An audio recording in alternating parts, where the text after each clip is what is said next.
Good evening, dear listener, and welcome softly back to the sleepy story. Tonight, rain drifts softly through the narrow lanes of Victorian London. Gas lamps glow upon wet cobblestones, and hidden among old brick buildings, a quiet bookshop waits beneath the gentle rhythm of a November storm. Tonight's story is The Bookshop Cat, a cozy Victorian bedtime tale filled with old books, warm fireplaces, forgotten letters, and the quiet magic that sometimes finds us when we least expect it. At the heart of tonight's story is Flora Dunmore, a young woman who unexpectedly inherits an old London bookshop, and Milo, an elderly orange and white cat who seems to know far more about the shop's mysteries than he ever intends to explain. So settle comfortably beneath your blankets. Allow your breathing to slow. Let your shoulders soften, and leave the worries of the day gently behind. And together, let us step quietly through the door of an old bookshop where rain falls beyond the windows, and every shelf holds a story waiting to be found. The rain had been falling since Paddington. Not heavily, the particular London rain of November that did not commit to being dramatic, but simply continued steadily and without apology for as long as it felt necessary. Flora Dunmore had watched it through the train window, and then through the taxi window, and now through the window of the solicitor's office on Holborn. A man named Mr. Sedley was explaining the terms of her grandfather's will in the patient tone of someone who has explained similar things many times and has developed a professional warmth for the people on the other side of the desk. She was 26 years old. She had known her grandfather was not well. She had not known the shop would come to her, had not known entirely that the shop existed in the way it apparently existed. She had visited it as a child twice.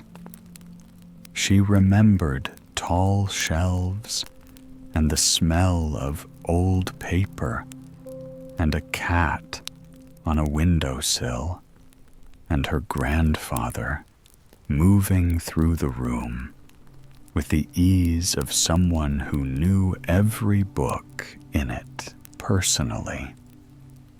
She had been perhaps 7 and had found it simultaneously wonderful and slightly overwhelming.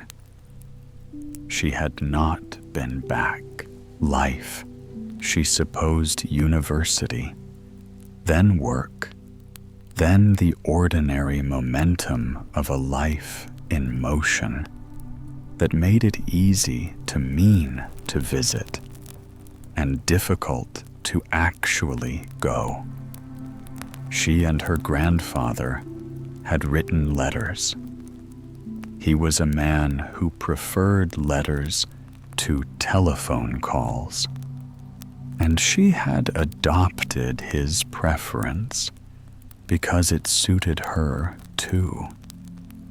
The letters had been warm and regular and had told her a great deal about the shop and very little about his health, which she understood now to have been intentional.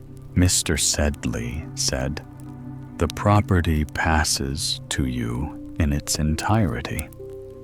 The stock, the fixtures, the lease on the premises. There is also, he consulted his papers, a cat. The previous tenant has expressed no interest in taking it. Your grandfather's instructions are that the cat stays with the shop. Flora said, "The cat stays with the shop." Mr. Sedley said, "Those were his words, yes?" He was quite specific. She looked out the window at the rain. She thought, all right then. And Renshaw Lane was 20 minutes from the solicitor's office on foot. She walked it in the rain, with her coat pulled close and her bag over one shoulder, following the directions Mr. Sedley had written on a card in his precise, small hand. Left out of Holborn, right onto a street she did not know. Left again, into a lane she had not known existed. One of those London lanes that did not appear on maps because it had never needed to, having been there long enough to make the map irrelevant. Wren's Lane was narrow. The buildings on both sides, old and close together, their upper floors leaning slightly toward each other overhead, cobblestones underfoot. Not decorative, simply the original surface, too old and too settled to have been replaced. A lamp post at the entrance already lit at 3 o'clock in the afternoon, because November on the left, a bookbinder on the right, something that appeared to sell maps, and further down at the end of the lane, where it turned and disappeared, the shop. She stood at the door for a moment before going in. The sign above it hand-lettered the gilt worn to a warm gold. No dates, no established, since simply the name. The window to the left of the door showed the interior amber light from somewhere within the spines of books on shelves, and on the windowsill, itself a cat orange and white. Old, very old, the kind of old that moved slowly and made no apology for it, sitting on the windowsill with his back to the shop, interior, looking out at the lane, watching the rain, perhaps, or watching the street, or watching nothing in particular, simply present the way cats were present, entirely and without effort. Flora said, "Hello?" The cat did not react. She took the key from her pocket, the one Mr. Sedley had given her. Clear's throat. Old brass, a label tied to it. She unlocked the door. The smell reached her before anything else. Old paper and leather and something faintly dusty, and beneath all of it, very faint, the particular smell of a wood fire that had burned in a room many times and left its warmth in the walls, and something else, something she could not immediately identify, something that made the back of her mind feel like a memory she had not thought of in a very long time. The shop was small, one main room, with a high ceiling and dark wooden shelves from floor to ceiling on every wall. A rolling ladder on a rail along one side. She had forgotten about the ladder, but now she saw it. She remembered being 7 and being told she could not climb it. A small counter near the door with a brass till a wooden stool behind the counter. At the back of the room, a small fireplace. No fire now, but the grate clean and laid.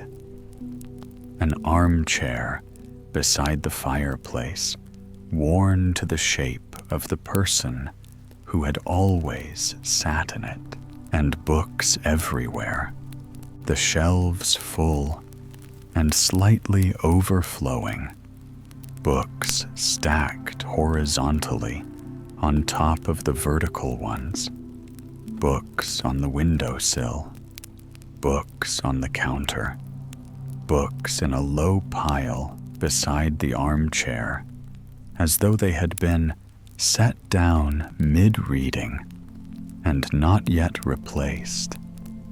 She stood in the doorway and looked. The cat dropped from the windowsill and landed beside her. He looked up at her with the amber eyes of a cat that had seen many people come through this door and was reserving judgment. She said, "You must be Milo." Milo blinked once. Then he turned and walked into the shop with the slow, deliberate gait of a very old cat who had been moving at this pace for some years and had no intention of changing it. He went to the counter and jumped up a shorter jump than he had probably once made, managed with dignity, and sat. He looked at her. She understood. She came inside. She spent the first evening in the shop, not sorting or assessing or making practical decisions, simply being in it, walking the shelves, slowly, reading the spines, learning the organization, which was her grandfather's own, and which did not follow any system she could immediately identify, but which clearly followed something, some internal logic of a person who had arranged these books over many years and understood their relationships in a way that required knowing all of them. She lit the fire in the grate. The kindling and paper had been laid ready, the coal in the scuttle beside. The fireplace drew well. Within 20 minutes, the back of the shop was warm, and the light of the fire was competing with the lamp on the counter and winning, which made the room feel smaller and older and more itself. Milo settled into the armchair. He did this with the confidence of a cat that had been using this armchair for years and had no intention of yielding it to anyone, including the new owner. He circled once and arranged himself with his chin on the armrest and his paws tucked. He regarded Flora with amber eyes from across the room. She sat on the wooden stool behind the counter and looked back at him. She said, "I don't know how to run a bookshop." Milo offered no opinion. She said, "I suppose I'll learn." She found the kettle on a shelf behind the counter and made tea and drank it at the counter while the rain continued outside and the fire burned and Milo slept. She found the customer ledger at the back of the counter drawer.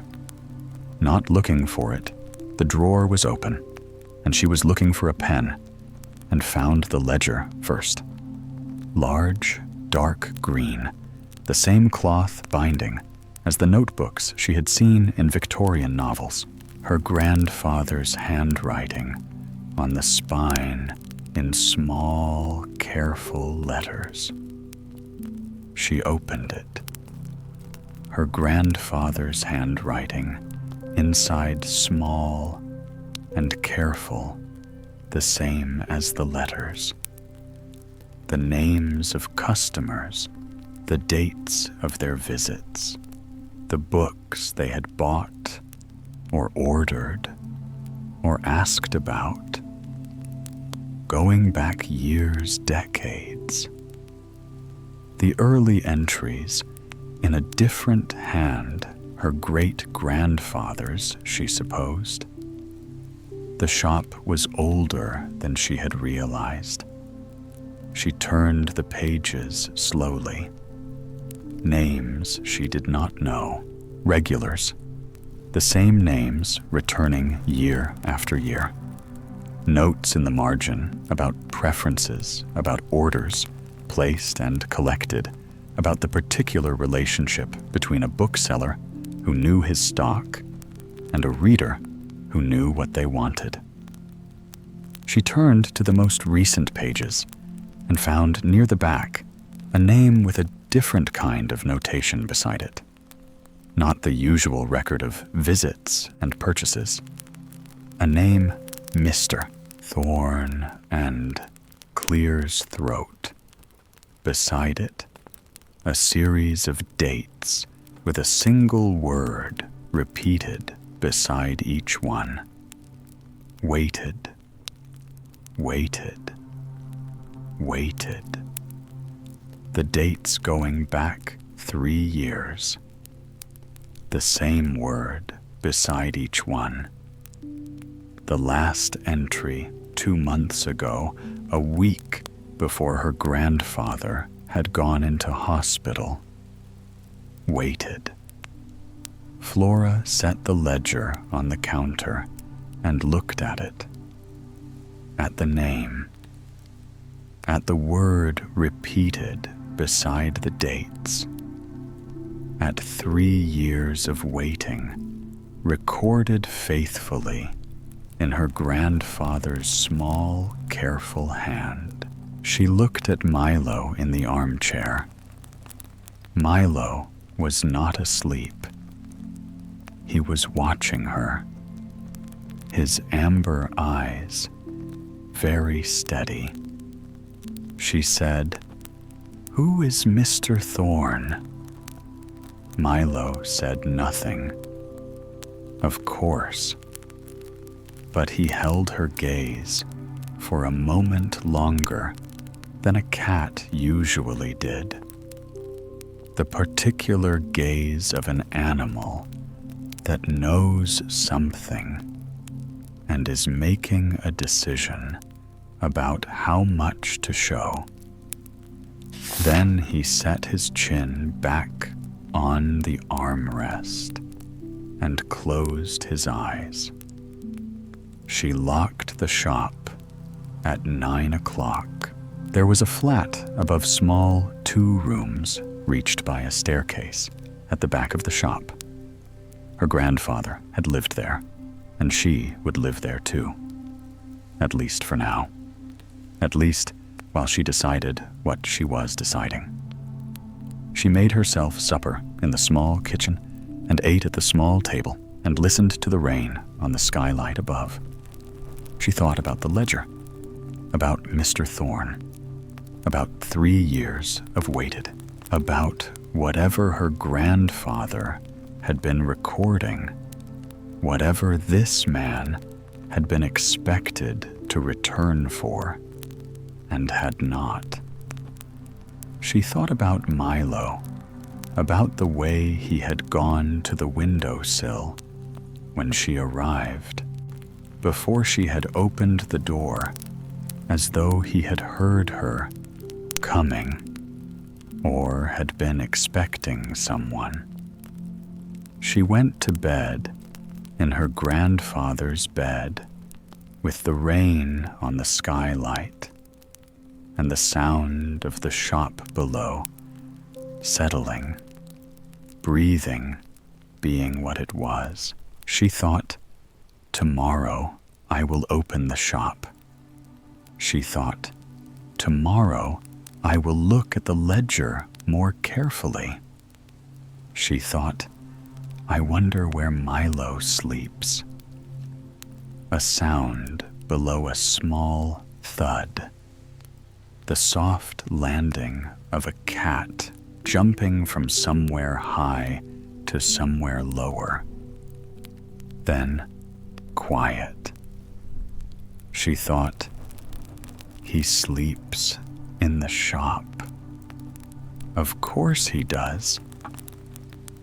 Outside, the November rain continued patient and unhurried, the way it always was in London in November, the way everything in Wren's Lane seemed to be patient and waiting. She opened the shop at 9 o'clock the next morning. Not because she knew what time a bookshop ought to open. She did not yet. But because she had woken at 8 o'clock, and the rain had still been falling, and the shop had been quiet below her, and she had wanted to be in it, which seemed like a reasonable enough basis for a decision. She came downstairs to find Milo already at his post, not in the armchair that was his evening place. She was beginning to understand. In the morning, he was somewhere else. She found him on the floor, in front of the lowest shelf beside the door. Not the windowsill, not the counter, not the armchair. The floor. The particular spot in front of the lowest shelf on the left side of the door, approximately where a person would stand if they had just come in and were looking at the nearest books. He was sitting very upright, not the loose, comfortable sitting of a cat at rest, the sitting of a cat who is attending to something. His amber eyes on the door, his tail wrapped around his feet, his whole posture, the posture of a cat that is waiting for something specific and has been waiting for some time and is entirely prepared to continue. Flora stood at the bottom of the stairs and looked at him. She said, "Good morning." Milo did not look at her. He kept his eyes on the door. She made her tea and opened the shop and stood at the counter and watched him watch the door. He did not move from that spot for 2 hours. The morning brought 4 customers. The first, a woman of perhaps 60, who came in out of the rain and went immediately to the back shelves without greeting or explanation, and spent 20 minutes there and bought 2 books and left with the efficiency of someone who knew exactly what they wanted and where to find it. She did not appear to notice Milo. The second, a young man who asked if Flora had anything on Victorian engineering, which she did not know without looking. So she looked and found 3 things on a shelf she would not have thought to check, which told her the organization was more coherent than it appeared. The young man seemed satisfied. He paid and left. He patted Milo on his way out. Milo tolerated this without warmth. The third, a boy of perhaps 12, who stood in the doorway for a full minute, looking at the shop with wide eyes before coming in and asking very quietly if they had any ghost stories. They did. Flora found 4 of them on a shelf near the window. The boy chose one and paid with exact change and left looking slightly overwhelmed.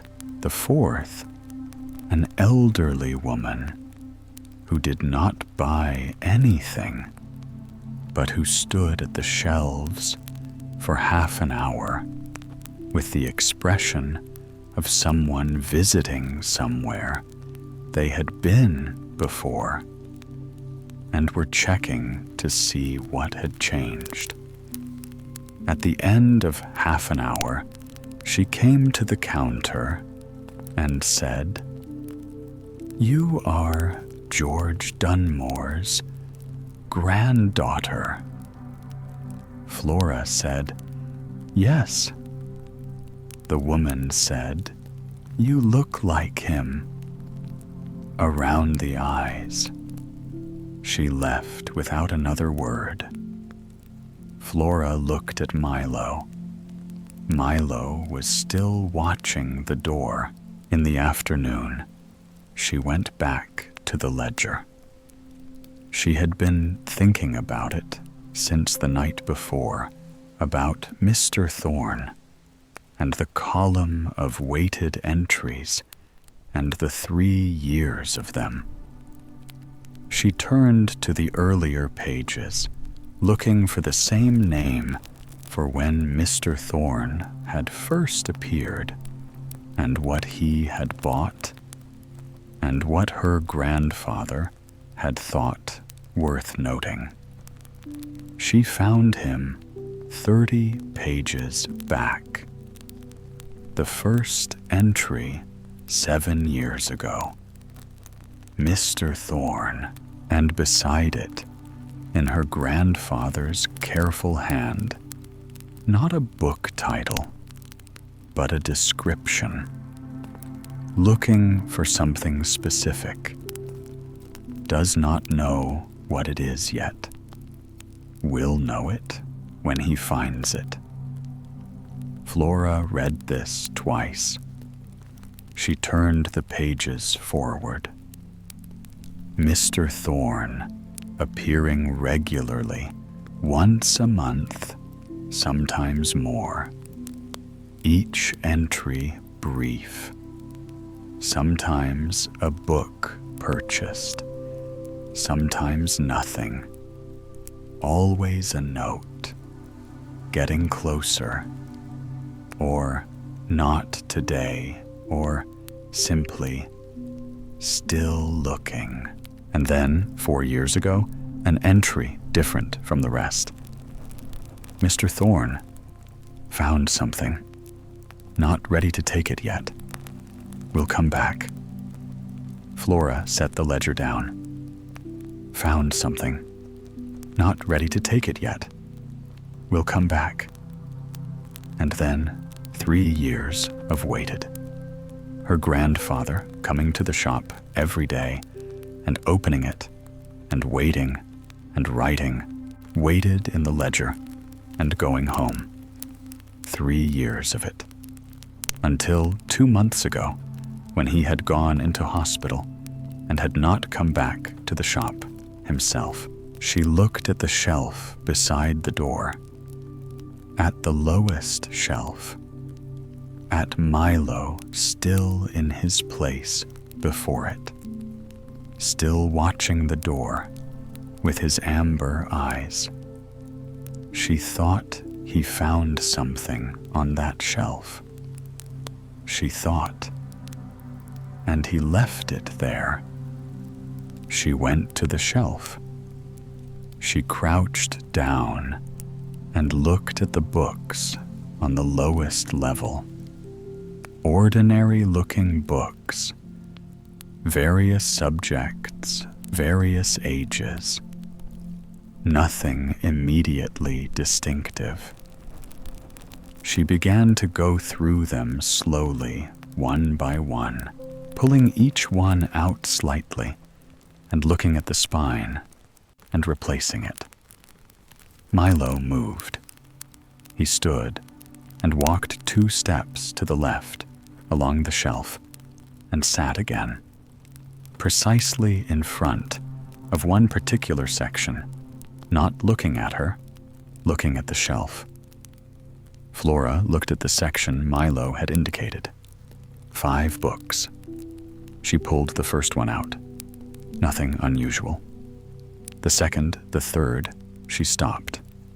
This one was different from the others. Not in its appearance. It looked like the books on either side, old and plain and unremarkable. But when she pulled it from the shelf, she felt it slightly heavier than a book that size should be. And when she opened it, she understood why. Inside the front cover, tucked into a pocket that had been carefully made from a strip of leather fixed to the end paper, a folded note in her grandfather's handwriting, addressed to no one or to whoever found it. She unfolded it. It said, "This is the one he was looking for. He will come back for it when he is ready. Please keep it for him. His name is Edmund Thorne. He will know it is here." Flora sat back on her heels in front of the lowest shelf with the book in her hands, and Milo beside her, and the rain on the window, and the fire burning at the back of the room. She looked at the book, at the note at Milo. She said, "He will know it is here." Milo said nothing. He was looking at the door. She did not move the book. She replaced it exactly where she had found it, the same position, the same angle. She replaced the other books around it. She stood up and looked at the shelf from a standing position, and it looked exactly as it had before, which was presumably the point. She went back to the counter. She sat on the stool. She looked at Milo, who had returned to his spot in front of the section, and resumed watching the door.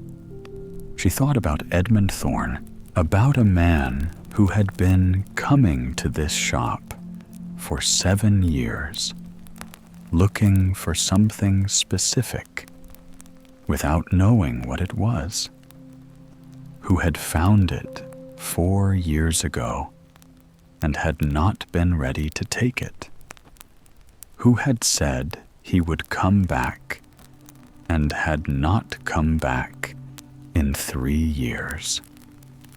She thought about her grandfather opening the shop every day and writing, waited in the ledger. Not impatiently. She did not think her grandfather had been an impatient man. Simply recording, simply being present for whatever needed a presence. She thought. He kept the shop open for a man who might or might not return. She thought. And Milo kept watch.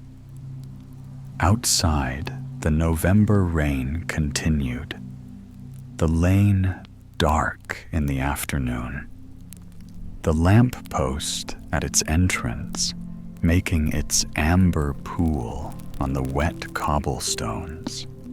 Occasional people passing heads down collars up, the posture of London in November, none of them turning into Wren's Lane, none of them the person Milo was waiting for. She made more tea. She sat at the counter and began to read one of the books from the shelves, pulling it out at random, which turned out to be a collected edition of Victorian essays, which was not what she would have chosen, but which was, she found, entirely absorbing. The rain on the window, the fire at the back, the lamp on the counter, Milo at his post. The afternoon passed quietly. 2 more customers. One question she could not answer. She wrote it down and resolved to find the answer before the person returned. 1 sale of 3 books to a man who paid in exact coins and smelled of pipe smoke and said her grandfather had been a good man, which she already knew.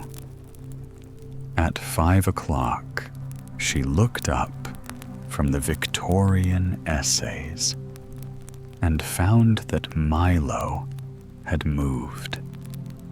He was no longer in front of the shelf. He was on the counter beside her, sitting with his tail tucked, looking at her with his amber eyes, the particular look of a cat who has made a decision about someone, not warmth, yet not quite. Something more preliminary.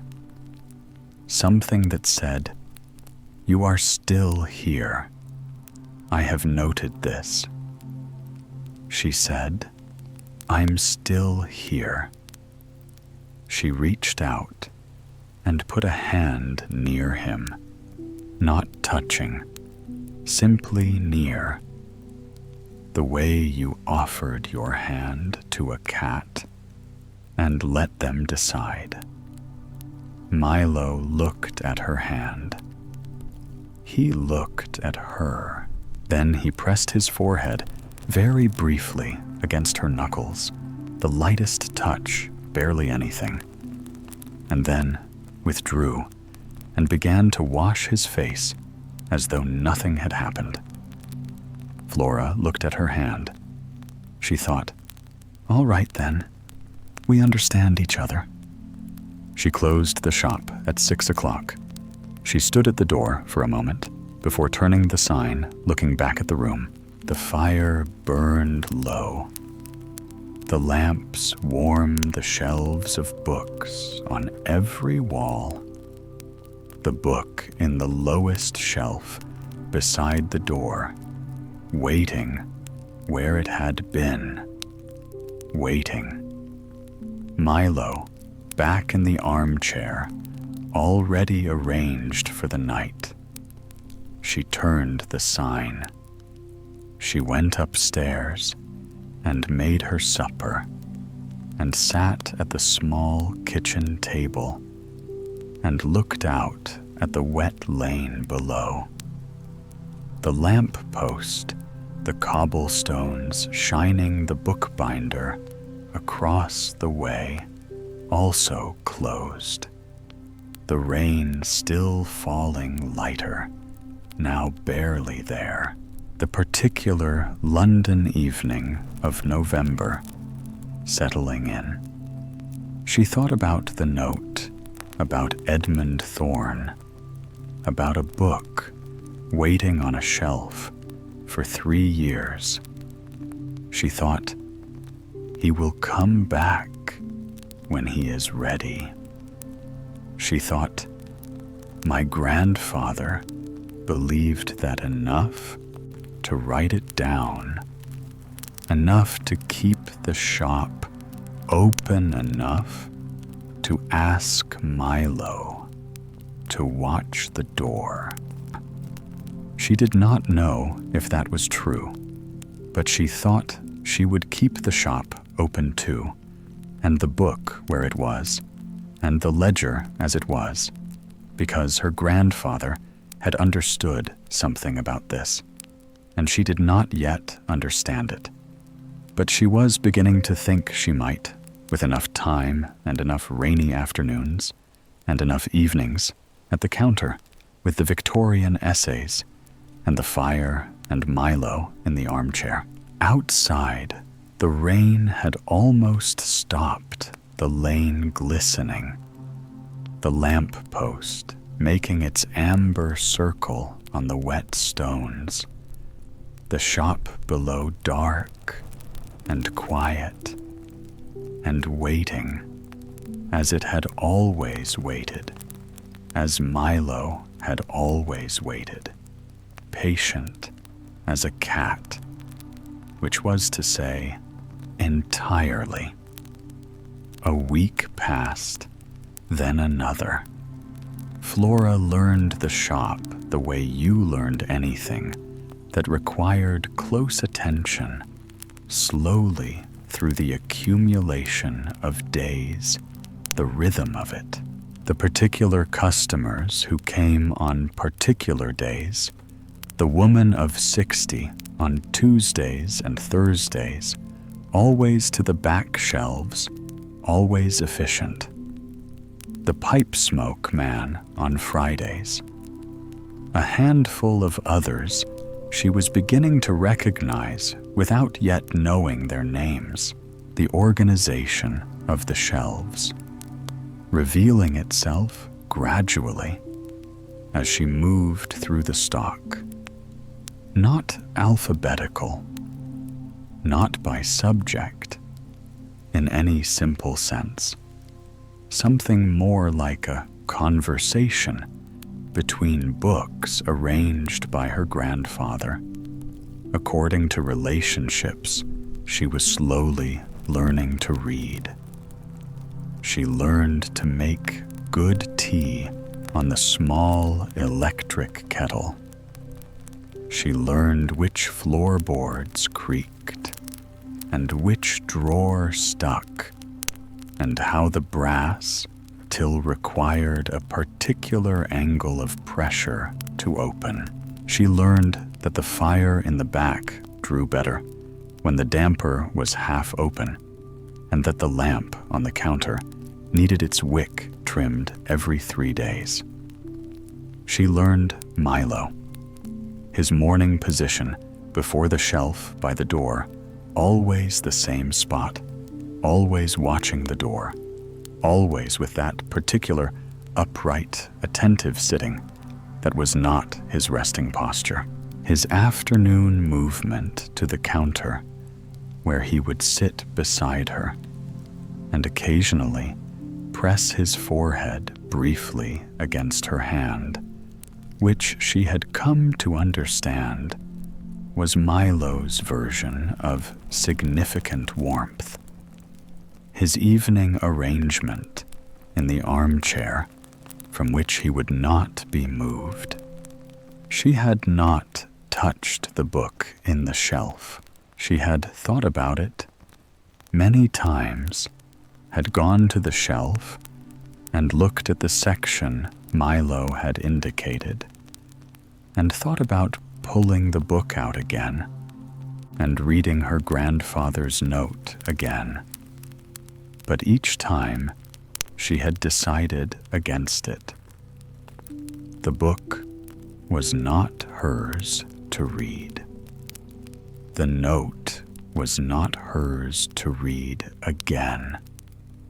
Her grandfather had put them there for Edmund Thorne, and Edmund Thorne was the one who should find them. So she left the shelf as it was, and she opened the shop each morning, and she wrote in the ledger, not waited.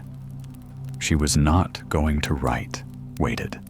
Simply the date and the customers and the brief notes her grandfather had always made building her own record alongside his. On the third Thursday of November, it rained harder than it had yet.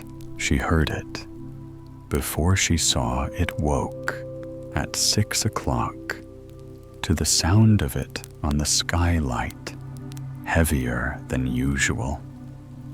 The kind of rain that had decided something. She lay for a moment listening to it, and then rose and went downstairs and found Milo at the door before she had even put the kettle on. Not at his usual spot. At the door itself, sitting directly in front of the door, facing it, his nose an inch from the wood. Not watching through the glass. The door was solid. No glass in it. Simply sitting at the door, as close to it as he could be without going through it. Flora looked at him.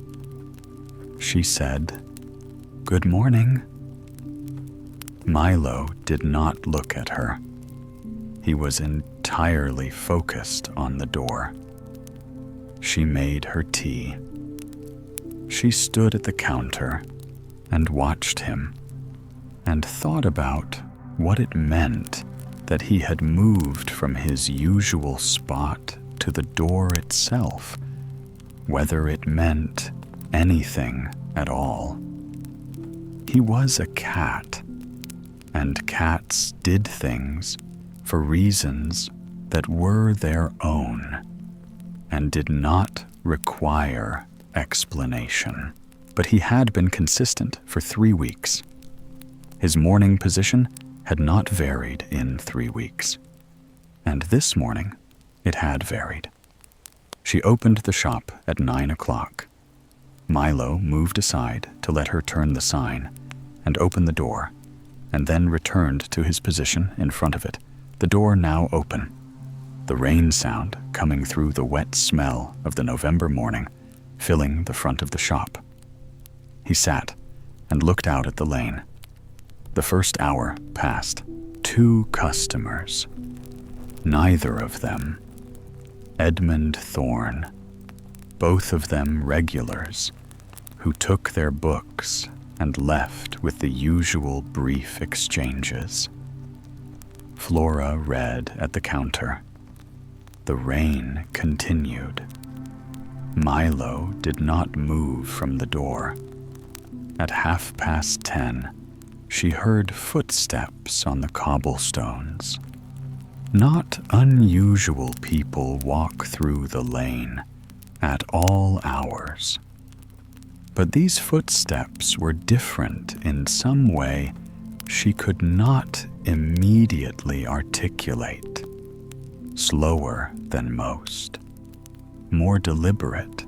The footsteps of someone who was going somewhere specific and was not in any hurry about it, and had perhaps been thinking about the going for a long time.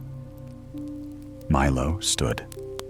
He had been sitting for an hour and a half without moving, and now he stood in one movement, not the slow uncurling of a resting cat, but something more immediate. He stood and faced the door, and his tail went still. The footsteps slowed, stopped. The sound of someone standing outside the shop. The particular silence of a person who has arrived somewhere and is pausing before going in. Then the door opened. The man who came in was old, not elderly in a general sense, specifically old, the kind of old that had a particular quality to it. Perhaps 80. Tall, slightly bent forward, as tall people sometimes bent after many years. a long face deeply lined, the lines of someone who had spent a great deal of time thinking, white hair slightly damp from the rain, pushed back from his forehead. Dark eyes, not dark in color, dark in depth. The eyes of someone who was looking at things very carefully. He wore a long, dark coat, wet at the shoulders. He carried nothing. No bag, no umbrella. He had come out in the rain without preparation, the way you came out in the rain, when you had finally decided to do something and did not want to spend any more time on the practical details of doing it. He came through the door and stopped. He looked at the shop, at the shelves, the fire at the back, the counter, the lamp. His expression was the expression of someone seeing a familiar place after a long absence and finding it more or less as they left it, relief and something more complicated mixed together. Then he looked down. Milo was standing directly in front of him, not at his feet, a little distance, perhaps 2 feet, simply standing there, looking up at the man with his amber eyes, his tail very still, his whole posture without its usual reserve, something in it that Flora had not seen in 3 weeks. Something that was almost not quite, but almost the posture of welcome.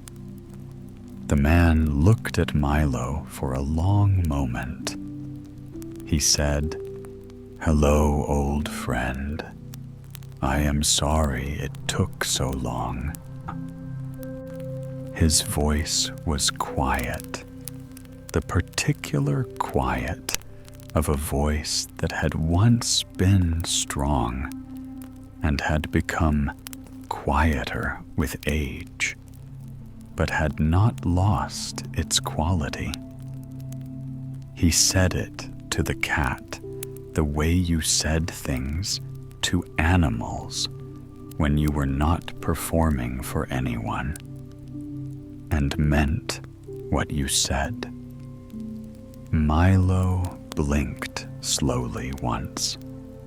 Then he turned and walked to the shelf beside the door, the lowest shelf, the specific section, and sat looking at it. Flora had not moved from the counter. She watched the man follow Milo's movement with his eyes, watched the cat settle in front of the shelf. Something shifted in the man's expression. Not surprise, something that had been held in suspension for a long time and was now carefully releasing. He crossed the shop slowly. He crouched before the shelf, a careful crouch, the crouch of someone whose joints required consideration. He looked at the books on the lowest level. His hand went immediately to the right book, not searching, simply going to it, as though he had known exactly where it would be. He pulled it from the shelf. He held it in both hands for a moment, without opening it, simply holding it.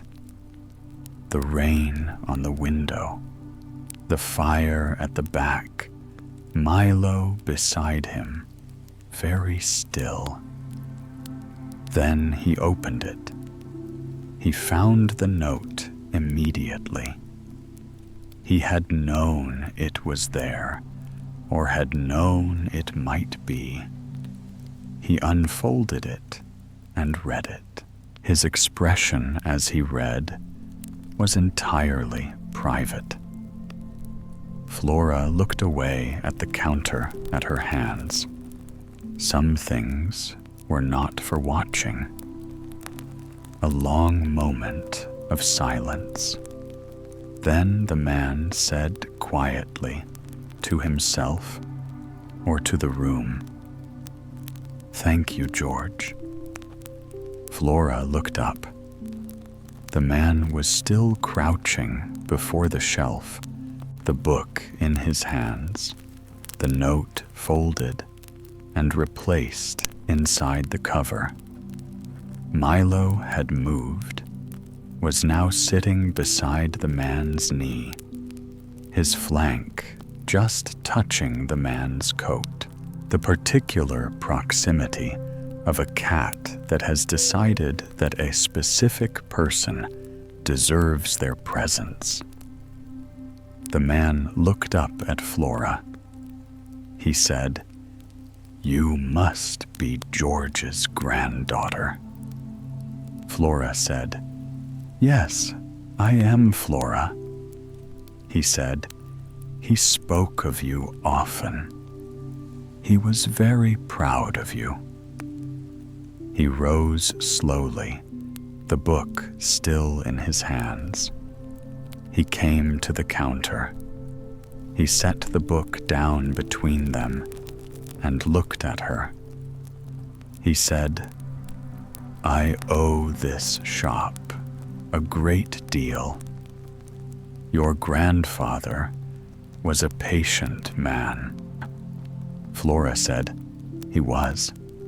I'm only beginning to understand how patient."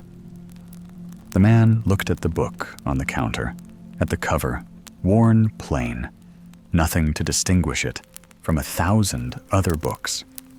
His expression was the expression of someone looking at something they had been looking for a very long time and are now deciding what to do with the finding. He said, "I knew it was here. I have known for 4 years. I simply was not ready." Flora said, "And now," he said, "now I am." He said it simply the way you said things that had required a great deal of time to become simple. She wrapped the book in brown paper. Her grandfather had a roll of it under the counter. She had found it in the first week and not understood its purpose until now. She wrapped the book carefully, the way she imagined her grandfather would have wrapped it, with the attention the thing deserved. The man paid not just for the book. He paid an amount considerably larger than the price marked inside the cover, which she tried to correct, and which he declined to have corrected. He said simply, "For the keeping. Your grandfather kept it a long time." She accepted this. She handed him the wrapped book. He took it with both hands. He stood at the counter for a moment with the book and looked around the shop, at the shelves, the fire, the lamp, the rolling ladder, the armchair, the look of someone saying goodbye to a place and meaning it. He said, "Will you keep the shop?" Flora said, "Yes, I think so. I am still deciding, but I think yes." He said, "Good. It is a good shop. There are not many left like it." He looked at Milo, who had followed him to the counter and was sitting on it at a dignified distance, watching. He said, "Take care of him. He takes care of the shop." He went to the door. He paused with his hand on it, the wrapped book under his arm, the rain audible outside. He said, "Your grandfather believed that some things found the right person eventually, that it was the bookseller's job simply to keep them until that happened. I think he was right. He went out into the rain." Flora watched him go, the tall, slightly bent figure moving down the lane, the wrapped brown parcel under one arm, the rain falling around him, moving at the same deliberate pace he had come at, the pace of someone who had done what they came to do and was now simply going home. He turned at the end of the lane and was gone. She turned from the door. The shop very quiet, the rain on the window, the fire at the back, the shelves on every wall, the shelf beside the door with its small gap where the book had been, a space the size of one book, the books on either side leaning slightly toward each other, in the way of books when one of their number has been removed. Milo jumped from the counter. He walked to the shelf beside the door. He looked at the gap where the book had been. He sat, not with the upright, attending posture of the past 3 weeks. The loose, comfortable sitting of a cat at rest, his tail wrapped around his feet, his eyes half closed. Flora watched him. She thought, he is no longer waiting. She thought this and found it the most precise description of what she was looking at. The waiting was over. The book had been collected. The thing that needed to happen had happened. And Milo, who had sat upright at that spot every morning for 3 years, watching the door, was now simply sitting, simply resting.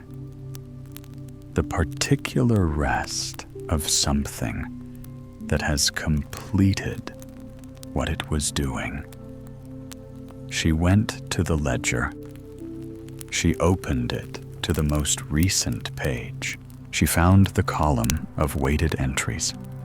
The last one, 2 months ago, her grandfather's handwriting. She took her pen. Below her grandfather's last entry, in her own handwriting, smaller than his, less certain, but her own. She wrote the date, and beside it, Mr. Edmund Thorne came ready. She closed the ledger. She looked at the shop, the rain, the fire, the books, the gap on the shelf, Milo resting before it. She thought about her grandfather writing, waited for 3 years, about the particular faithfulness of that, about keeping a shop open and a book on a shelf and a note in a pocket for someone who would come when they were ready, about trusting that the coming would happen, about being the kind of person who trusted that. She thought, I want to be that kind of person. She thought, I think I am beginning to learn. Outside the rain continued patient and unhurried and entirely itself, the way it always was, the way the shop was, the way she was beginning to understand it needed to be. That evening, she sat in the armchair. Not her chair, her grandfather's chair, the one worn to the shape of a person who had sat in it for many years. She had not sat in it before. She had used the stool at the counter and occasionally the chair upstairs, and had left the armchair to Milo, who had occupied it every evening with complete authority. But tonight, she sat in it, carefully aware of what she was doing, the chair receiving her with the warmth of old furniture that has been used well. Milo appeared from somewhere and stood before her. He looked at her in the chair. At her specifically, not at the chair, not at the space around her. At her in the chair. His expression was unreadable in the way of cats, which was to say, completely readable if you had learned to read it. He was deciding something. Then he jumped, a careful jump, the careful jump of a very old cat, managed with the same dignity he brought to everything. He landed in her lap and stood for a moment, assessing. Then he turned once and settled his weight, considerable, his warmth immediate. He pressed his forehead briefly against her hand, and then arranged himself with his chin on her knee and closed his eyes. Flora sat very still. She thought, this is a significant development. Outside, the rain continued. The fire burned. The lamp on the counter made its amber circle. The books on every wall held their silence. The gap on the shelf beside the door, one book wide, the books on either side leaning gently toward each other. She put her hand on Milo's back. He did not object. She felt him breathing slow and deep and entirely settled.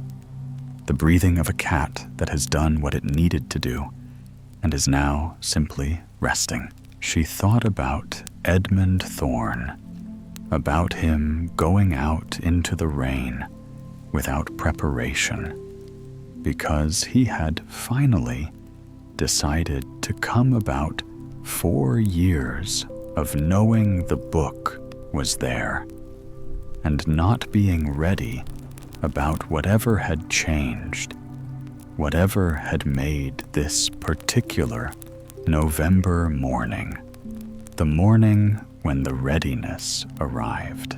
She thought about ready, about what it meant to be ready for something, whether it was a decision you made or a thing that happened to you, whether Edmund Thorne had decided to be ready, or whether he had simply woken one morning in November and found that he was.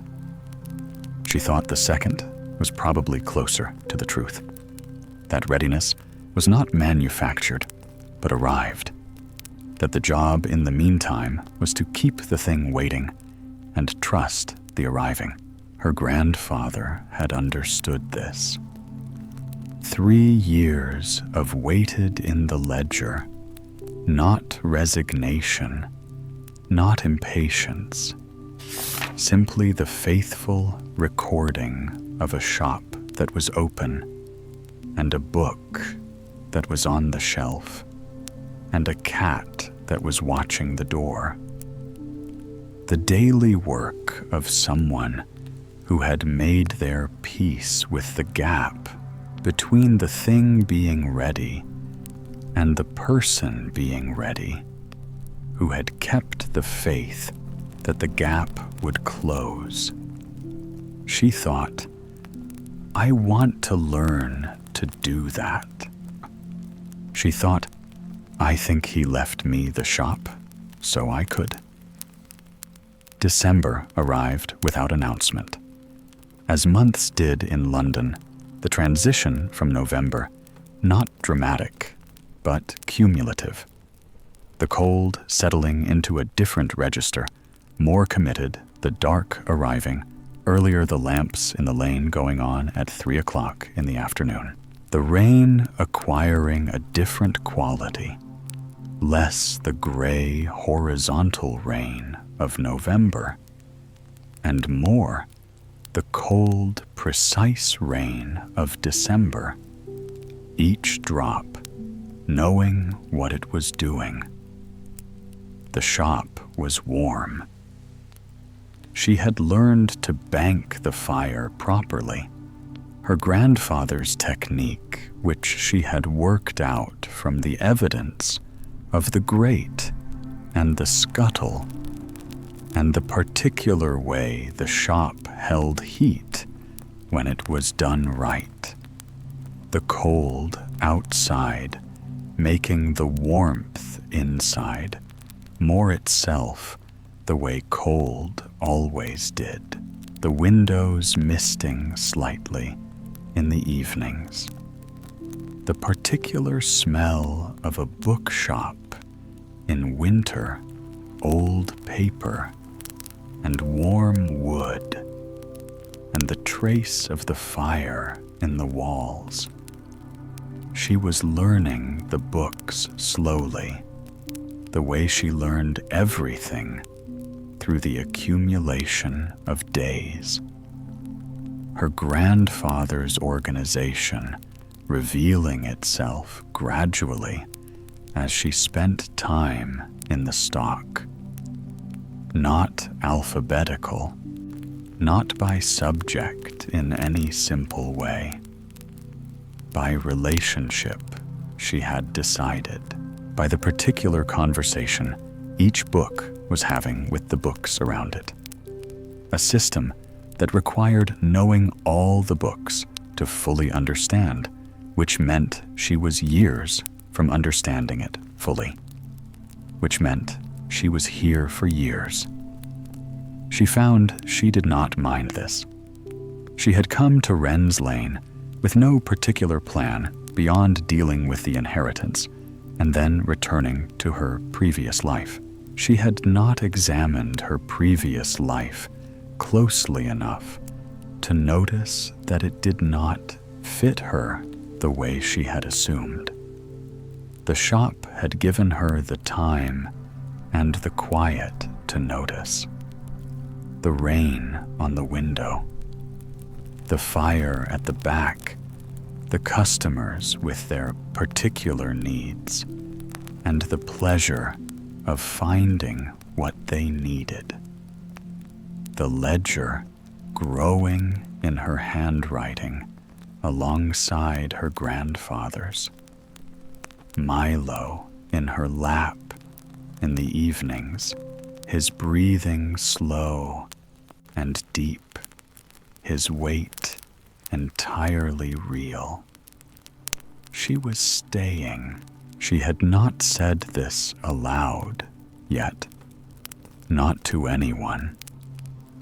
But she knew it the way you knew certain things before you had words for them. The way the shop had become her shop. The way she woke each morning, looking forward to going downstairs.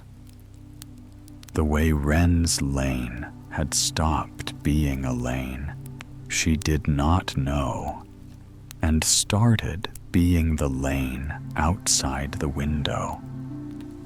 She filled the gap on the shelf. Not immediately. She left it for a week after Edmund Thorne's visit, the books on either side leaning into the space. Then one morning, she found a book on the counter that she had been meaning to shelve, and held it and looked at the gap and placed it there. It fit exactly the right size for the space, the right subject for that section, the right presence for those particular neighboring books. She stepped back and looked. The shelf complete again. Different from before, one book gone, one new book in its place. But complete. Continuing, Milo came to look. He stood before the shelf and looked at the new book, sniffed it.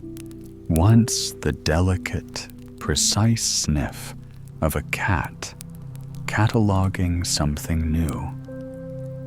Then he sat, not with the attending posture of the waiting weeks, the resting posture, his tail tucked, his eyes half closed, the warmth of the shop around him.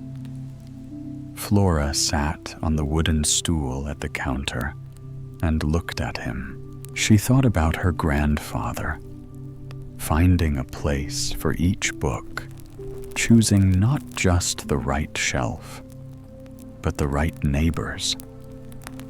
About the relationship between books that he had spent years building, and that she was now the custodian of.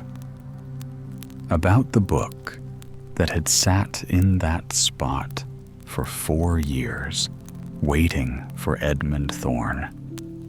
About the new book that was there, and now waiting for whoever it was for. She thought, there is always someone it is for. She thought, the job is to know the book well enough to know when that person arrives. She thought about what that required. Years. She thought, years of learning the stock and the customers and the particular conversation between them.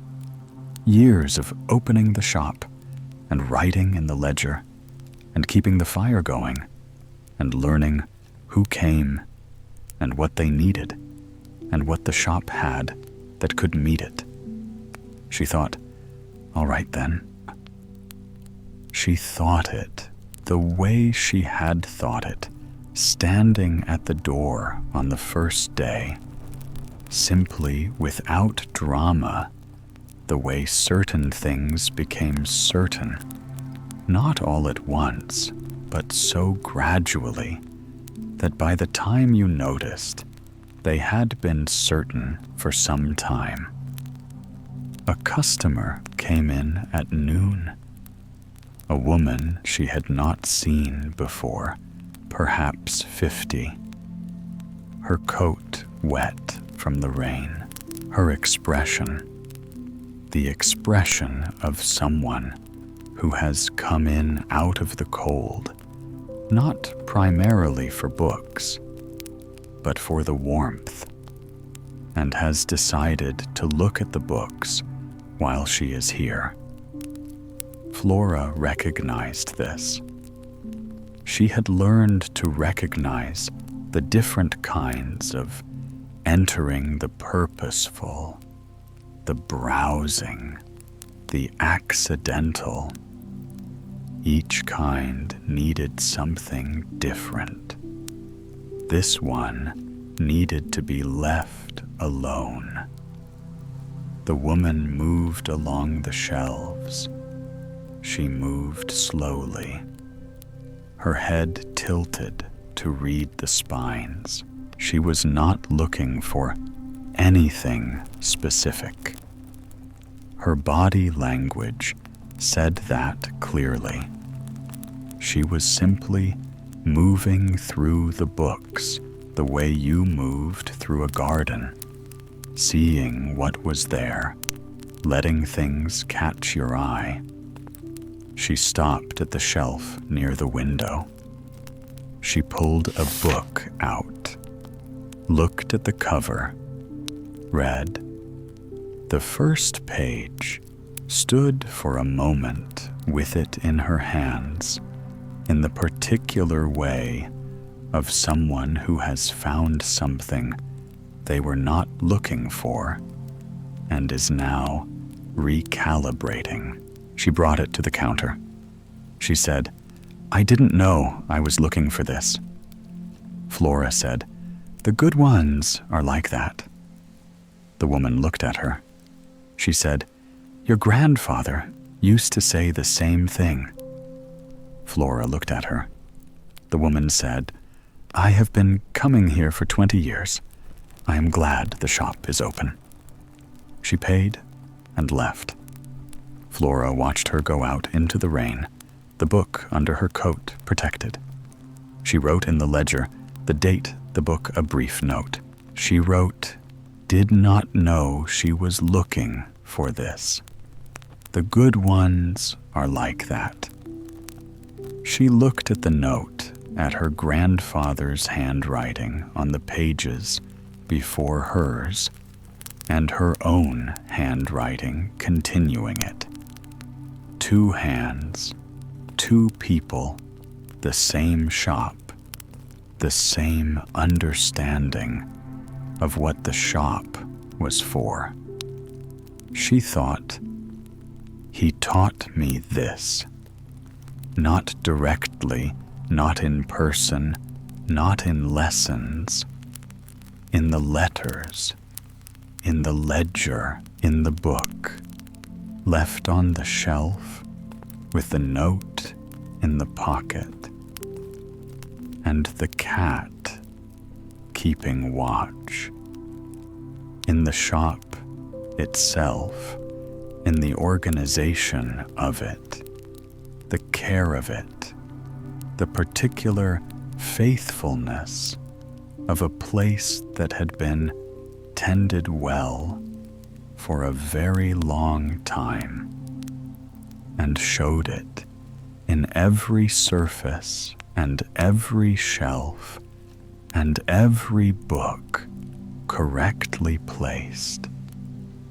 He had left her all of this, and she was learning to read it. That evening, she wrote to Mr. Sedley a brief letter. She had learned brevity from her grandfather's letters, which never used more words than the thing required. She told him that she would be keeping the shop, that she would be taking over the lease and the stock and the ongoing business of Dunmore's books on Wren's Lane, that she had made this decision and was not going to change it. She sealed the letter. She set it on the counter to post in the morning. Milo was in her lap before she had finished. He had been doing this every evening now, appearing the moment she settled in the armchair, and climbing up with his careful dignity, and arranging himself with his chin on her knee. She had come to depend on the weight of him, the warmth, the slow, certain breathing. She put her hand on his back. She said, "I am keeping the shop." Milo breathed. She said, "I know you already knew." She looked at the shop in the evening lamplight, the fire at the back burning well, the books on every wall, the counter with the letter and the ledger and the brass till. The shelf beside the door, complete again. The gap filled. The rain on the window still. December rain, still patient. She thought about her grandfather, here in the evenings. Milo in his lap, as Milo was in hers, now. The fire, the books, the particular quiet of a shop after closing. Not empty, simply resting full of all the things it held, and had always held, and would go on holding. She thought, this is what he wanted to leave me. Not the books, though. The books were extraordinary. Not the building, though. The building was irreplaceable. This, the practice of it, the opening every morning and the closing every evening, and the fire between, and the customers with their needs, and the ledger being written, and the particular, Clear's throat, faith that the right book would find the right person if you kept open long enough and paid close enough attention. She thought, he knew I needed this. She thought, he knew before I did. Milo pressed his head against her hand briefly, then returned to his settled breathing. Outside, the rain fell on Wren's Lane, on the cobblestones, and the lamp post, and the rooftops of the old closed buildings. On the sign above the door of the shop, worn gilt warm gold. On the bookbinder across the lane, closed and dark. On all the things that had been here a long time and intended to remain. She was in the shop at 7 o'clock the next morning, earlier than usual. She had woken before 6 o'clock and lain for a while, listening to the rain on the skylight, and then had simply come downstairs because the shop was where she wanted to be. She lit the fire. She put the kettle on. She moved through the shop in the early morning dark, the lamp on the counter, making its amber circle, the books on the shelves. Dark shapes, the cold outside, and the warmth inside, beginning to differentiate. Milo came from somewhere and went to his morning position. Not the urgent position of the weeks before Edmund Thorne, not nose to the door, not the upright, attending posture of something imminent. The resting position before the shelf, loosely, his tail around his feet. He was not waiting for anything specific now. He was simply here present in the shop, the way the books were present, the way the fire was present, the way the lamp was present, part of what the shop was. Flora made her tea. She sat at the counter and opened the ledger and looked at the most recent pages. Her handwriting filling the space after her grandfather's different but continuous. The same shop, the same record, the same understanding of what was worth noting. She turned to a fresh page. She wrote the date.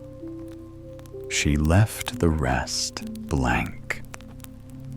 The day not yet begun, the customers not yet come. She looked at the blank page for a moment. Then she looked up at the shop around her, the shelves, the fire now beginning to give warmth, the books, the counter, Milo, the rain on the window, patient and steady. She thought, This is what I was looking for. She thought it simply and without drama, the way the best things were thought quietly, without announcement, as a fact that had been true for some time and was only now being said. She had not known she was looking for this. The good ones were like that. At 9 o'clock, she turned the sign. She unlocked the door. The cold air and the sound of the rain came in the lane outside, wet and cobbled, and entirely itself. The lamp-post making its amber pool, a few people at the far end of the lane, heads down, collars up the ordinary beginning of an ordinary London day in December. Milo moved from his position to the door. He sat in the open doorway for a moment, feeling the cold air looking out at the lane. His orange and white coat vivid against the gray of the December morning. The old cat in the old doorway, entirely unhurried, entirely at home.